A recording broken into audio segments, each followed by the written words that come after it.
Hola, bienvenidos a este video en el cual van a encontrar los pasos necesarios para realizar el planteamiento de un problema basados en la metodología presentada por el profesor y doctor Roberto Marroquín Peña de la Universidad Nacional de Educación Enrique Guzmán y Valle en colaboración con el Servicio Nacional de Aprendizaje SENA.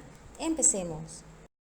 Cuando nos sentimos inconformes con algo, queremos empezar a actuar para sentirnos mejor.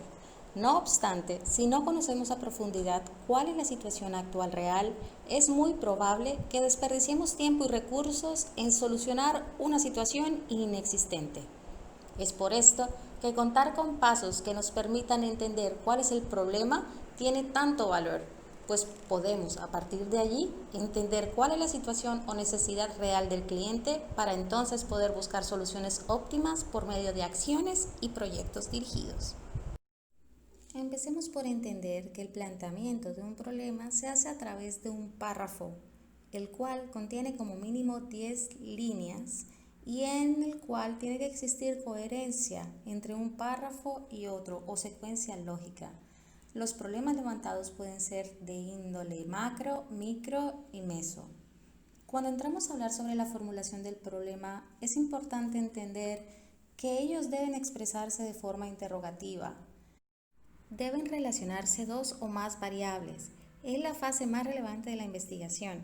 Supone poseer una base teórica y debe contener las variables de estudio.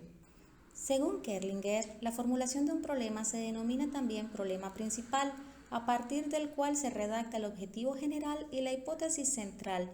En este marco, la formulación debe tener claridad, concisión y operatividad. Las preguntas de investigación representan el qué de la misma, orientan hacia las respuestas que se buscan con la investigación.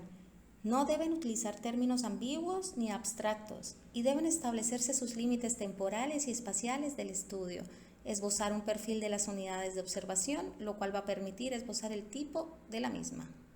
Los requisitos para las preguntas es que no se conozcan las respuestas, que puedan responderse con evidencia empírica o datos observables o medibles, que impliquen usar medios éticos, que sean claras y que el conocimiento que se obtenga sea sustancial. Aquí te entrego algunos ejemplos. Las preguntas de nivel exploratorio, descriptivo y correlacional son del tipo siguiente: ¿qué es? ¿Cómo se viene dando? ¿Cuáles son las características? ¿Desde cuándo? ¿Cómo ha venido dándose? ¿Qué relación existe entre? ¿Cuál es la relación que se da entre? ¿Por qué X produce efectos en Y? ¿Cuáles son las causas de? ¿Qué factores han generado? También te tengo ejemplos sobre preguntas de nivel explicativo, como ¿qué efectos produce? ¿De qué manera influye? ¿En qué medida favorece?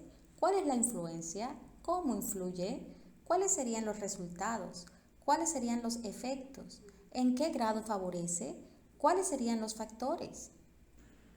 Por medio de estas preguntas podemos pasar a hacer la construcción del planteamiento del problema, el cual se realiza empleando el método deductivo e inductivo.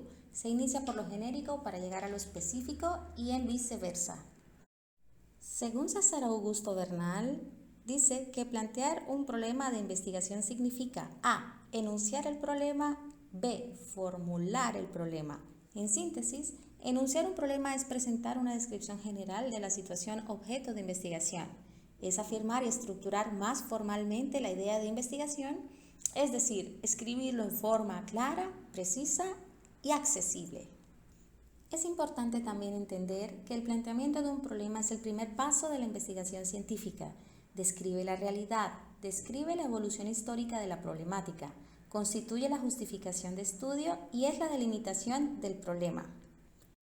En cuanto a su estructura, un problema tiene requisitos básicos como adoptar la forma de interrogante, ser expresado en lenguaje claro, preciso y sin ambigüedades, expresar una relación entre variables, ámbito de estudio y población, la posibilidad de que pueda ser probado empíricamente, es decir, observado en la realidad, y debe sugerir el método a utilizar. Los criterios son originabilidad, significatividad, pertinencia y viabilidad. ¿Qué relación existe entre el clima organizacional y el nivel de desempeño docente de las instituciones educativas del nivel de secundaria de Bogotá? Ahora desarrollemos los objetivos de la investigación. Con base en esta formulación del problema, tomemos este párrafo, eliminemos el signo de pregunta y el encabezado de cuál es la situación actual y cambiémoslo por describir la situación. Y se reformula de modo que haga sentido. De allí obtendremos el objetivo general y los objetivos específicos, los cuales son los que nos van a llevar a accionar para conseguir nuestro objetivo general. Como por ejemplo, determinar si el nivel de clima organizacional se relaciona significativamente con el desempeño de docentes en las instituciones educativas del nivel de secundaria de Bogotá. Cuando hablamos de la justificación de una investigación, debemos de hablar de cuál es la importancia y el alcance de la misma.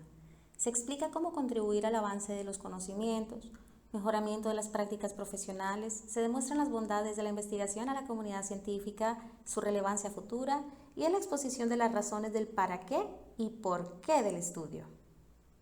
Para esto contamos con justificaciones teóricas, justificaciones metódicas, prácticas y legales. Igual que contamos con limitaciones de la investigación, las cuales están dadas por limitaciones teóricas, temporales, metodológicas y de recursos, las cuales es necesario conocer a la hora de proponer cuáles serían esas soluciones o proyectos que vamos a desarrollar para cubrir esas necesidades del cliente. Y por esto es que las necesidades son tan diferentes de los proyectos. Bendiciones.